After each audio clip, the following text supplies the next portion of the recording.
Hello and welcome to Mediumship Matters with me, Hannah Macintyre.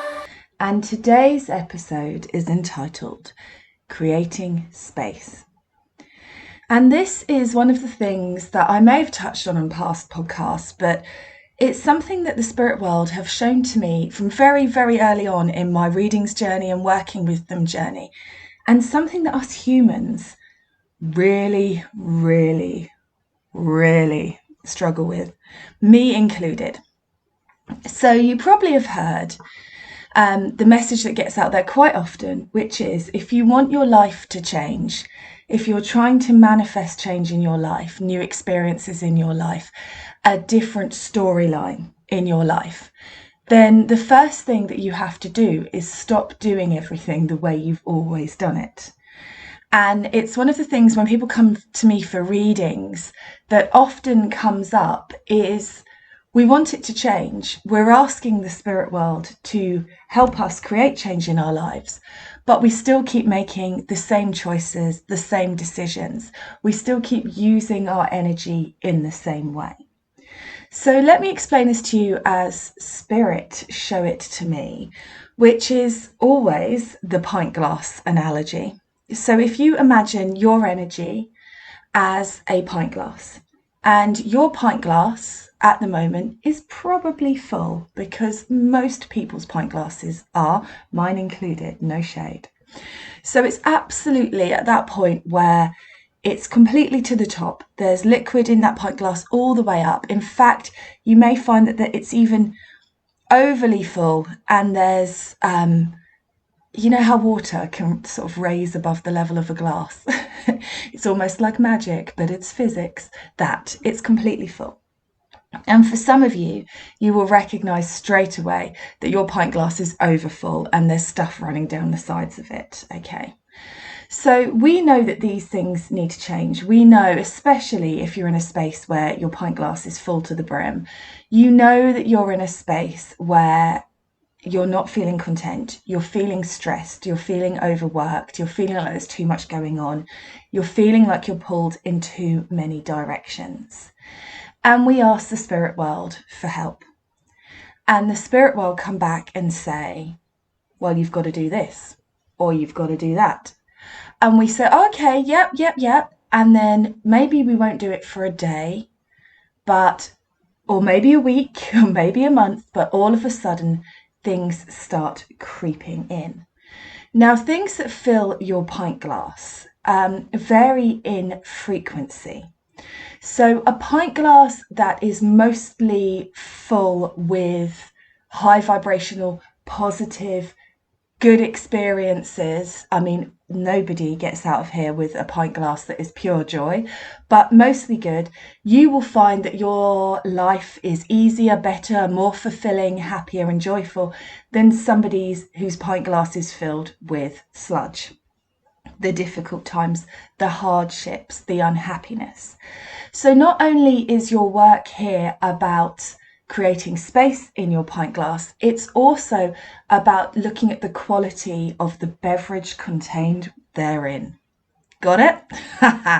So it's one of those things that we have to look at, and it's really hard when your pint glass is full of sludge to work out a way to bring it into a higher vibration. And I am telling you this as somebody that when I first started working with spirit, I had a pint glass running over with sludge. And it's really interesting how it works, because when we start working with spirit, especially if you're a sludgy pint glass, you can't see any hope, you can't feel hope, you can't feel like things will change. And when somebody comes along like me and says it's really simple, you just need to do this and do this and do that, you think no way will those little things work. It's bigger than that. I don't think anything can fix me, anything can fix my life. So a lot of what's held in our pint glass is directly related to our expectations, our beliefs, our thoughts. which in turn affects our behaviours, and it just becomes this self-filling pint glass of negativity, difficulties, doom and gloom. And so one of the first things that Spirit will invite you to do when you have asked for change and you're ready for change is to empty out part of the energy in that pint glass. Now, for some of us, that will be healing and resting and renewing. So sometimes the best thing that you can do to create even the tiniest bit of space in your pint glass is to sleep. For some of us, it will be to step back from the energies in our lives that are causing damage or disharmony. And that can be really difficult because you can love somebody and know that they're a difficult energy for you to be around and it needs to be managed. And it's very hard, especially when you're not used to prioritizing yourself and not used to putting in boundaries and barriers in your energy, to be around people that perhaps are very negative or perhaps would drain your energy, things like that. So you're there with your overfull pint glass, feeling exhausted, feeling just broken. And then someone chirpy like me comes along and says, well, first things first, you need to pull back and you need to spend some time on your own, away from everybody else. And even that you will find really, really difficult. If I tell people to have a nap or rest or look after themselves as if they're in a period of convalescence, people can't do it. And this is the thing. If you want your life to change, if you want your energy to change, if you want your experience here on earth to change, then you have to be willing to try. And you have to force yourself through the doubt in your mind that rises, that says it won't make any difference and you can't do it. It won't change anything anyway. And let's not forget that I can't stop seeing that person. They need me. Now, of course, there are certain people out there in relationships with people where they are needed. If you're caring for somebody or somebody really can't get out of their house or anything like that, I'm not saying cut them off, but what I am saying is manage your time there. Get in, get out, allow yourself recovery. So when we are working with Spirit and Spirit are asking us, well, we're asking Spirit for things we want, we have to understand if our energy is completely full, there is no space and no scope for Spirit to work. It's why you hear people tell those stories of when they hit absolute rock bottom, that all of a sudden they found everything changes. And that's because if you've hit that space of complete surrender and just, I give up, you let go of a load of the energy that you're holding on to. Your pint glass empties. But wouldn't it be wonderful if we could get to that state without the big crisis intervention from the universe? Wouldn't it be great if we could do it on an ongoing basis? And this is something that Spirit, in their very loving and correct and not judgmental, but making me feel a bit like, oh, for God's sake, what's wrong with me, way, have been showing me that I really struggle with. So as you know, in October, I was told to give up my membership program. I had to step back from doing readings and I had to create a lot of space for all the things that I wanted. And I knew that I was going to spend months on my healing, and 6 months later I'm still working on my healing, but I'm also still working on creating space. And I am really, really bad at sabotaging my space. If I've got time, I will add something into it or mix something up, and I volunteer for things. I have to sit on my hand in meetings so I don't volunteer and end up running the entire show. Things like that just kept adding more and more and more in.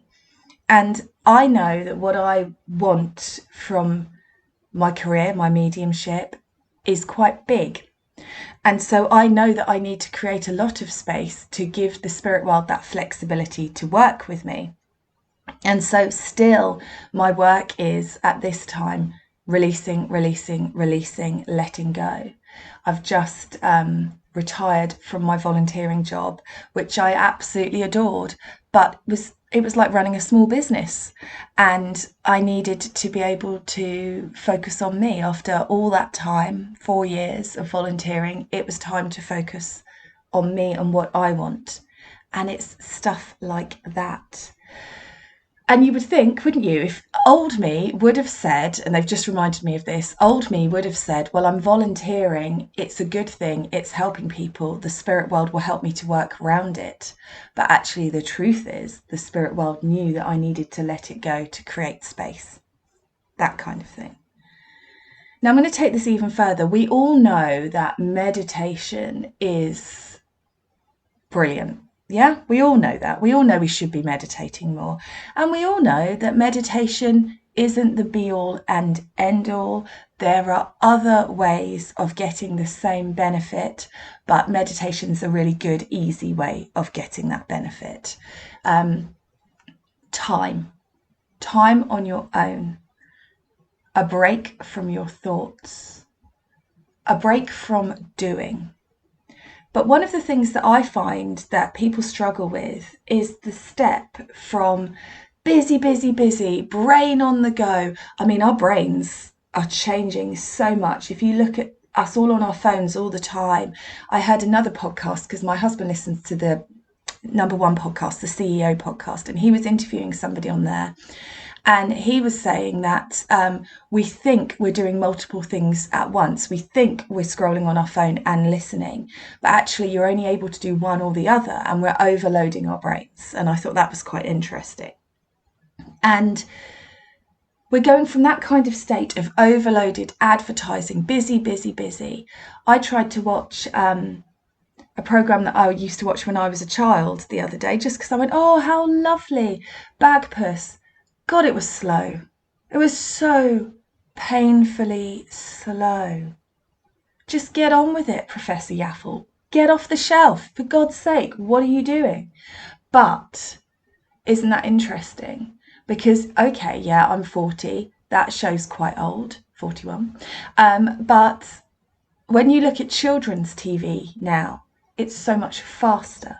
Everything is speeding up, becoming more intense. And within that becomes, we can't finish a thought. And in that inability to finish a thought becomes a sludgy pint glass, because you're not processing anything. And if you want things to finish and leave your pint glass, they have to conclude, they have to come to an end. That's why so much of healing is actually not about hiding from where you've been, but exploring where you've been in the fullness of it, not in a telling your worst story kind of way. We've all got the friend that does that. Oh, and then this happened, every time they meet someone at a dinner party, and then this happened, and you think, oh my goodness, 12 years ago, come on. But in that way of sitting with it and processing it and finishing it, just allows it to leave your glass. So we're looking at a drop at a time here. So if you want to get to a point where you're clearing your pint glass and you're creating more space, if you want to work with meditation, my suggestion would be that before you go straight into trying to sit there for 10 minutes following your breath and having no thoughts, you learn to sit for 10 minutes not meditating. And some of you will find that really hard. I used to find that really hard. I couldn't be with myself. I couldn't be with my own company.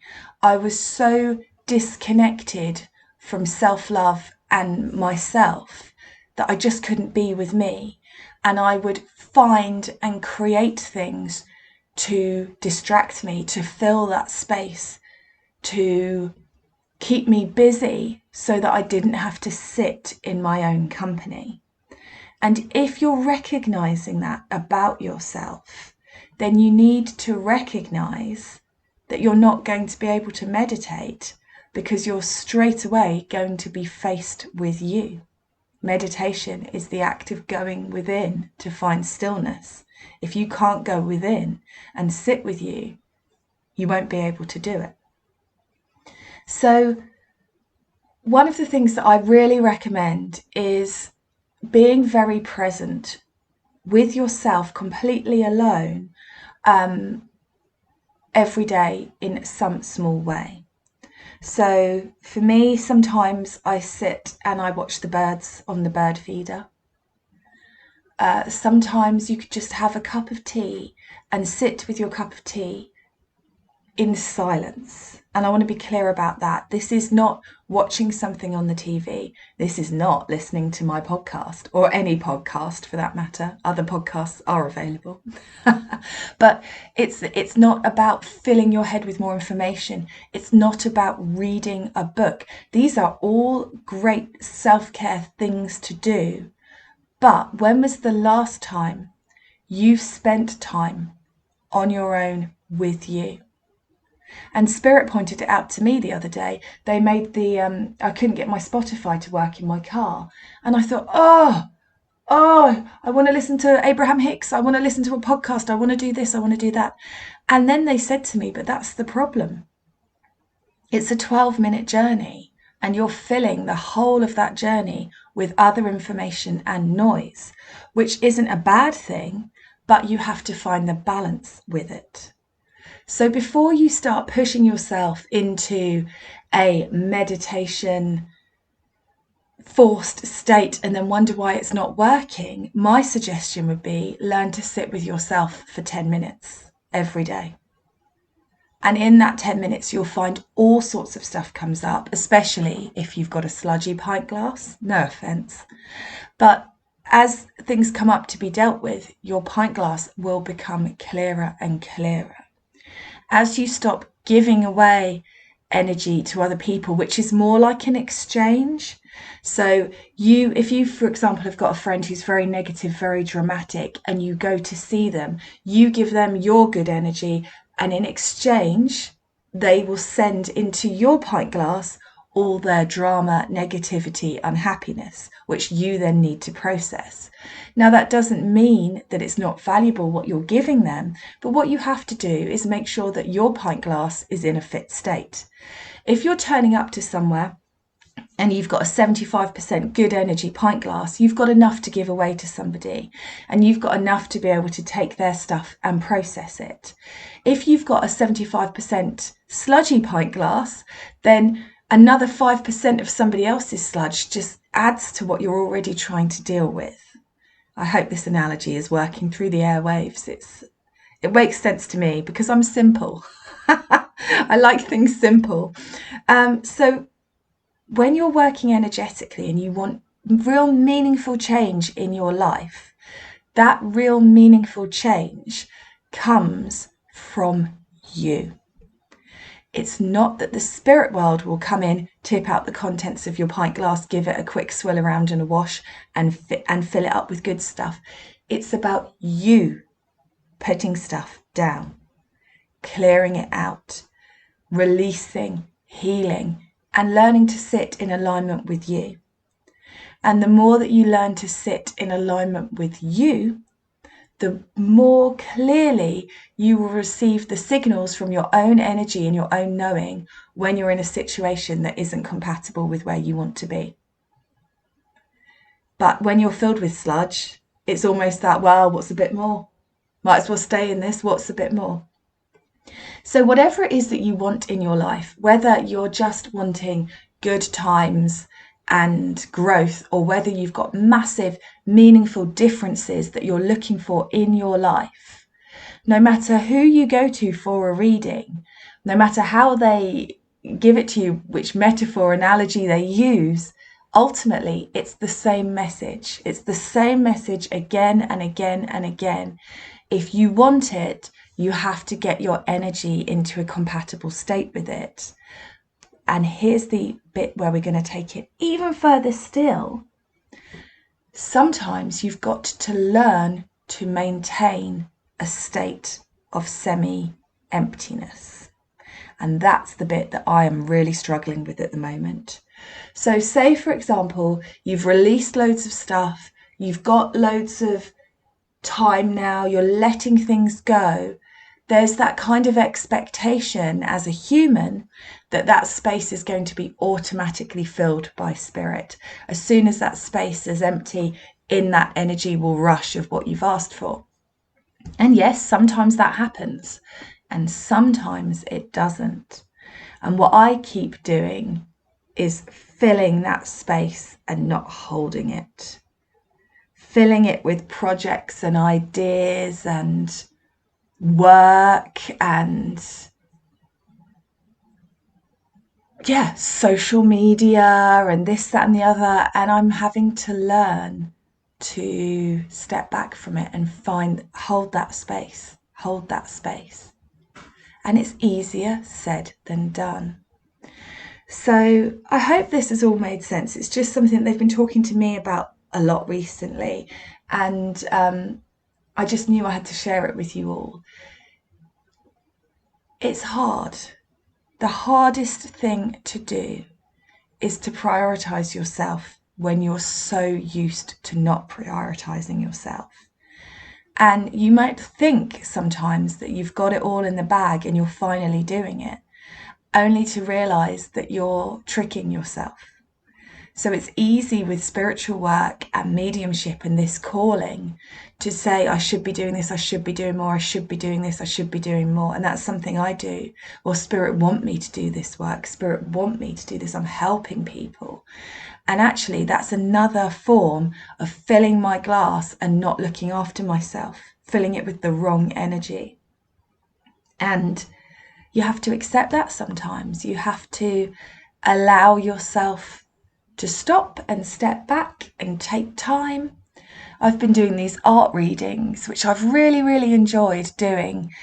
Just something that I've been doing for years, but then Spirit suggested that I did them for clients. And I did the first 8 and sold out for the first 8, and I've got people booked on the next one. I was really excited about it. And then I've done the first 8, all the readings are done, the videos are recorded, the pictures are in the post to people.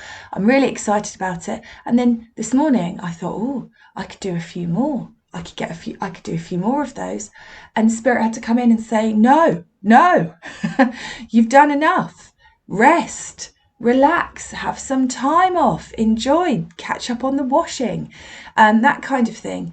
And we're all, I think, guilty of that sometimes. And the difficulty is when you're giving all that energy away, it stops you moving forward. It's one of the things spiritual teachers find. If you do too much teaching, your own journey doesn't move the way you want it to, because all of your energy and attention is going to your students, and you have to find the balance with that. And it's the same throughout all of our lives. This is a repeating pattern in mine, certainly.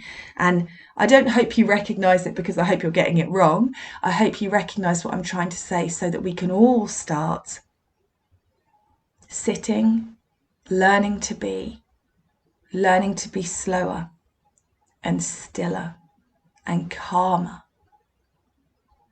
and allow that space in, so that the things that we want can arrive.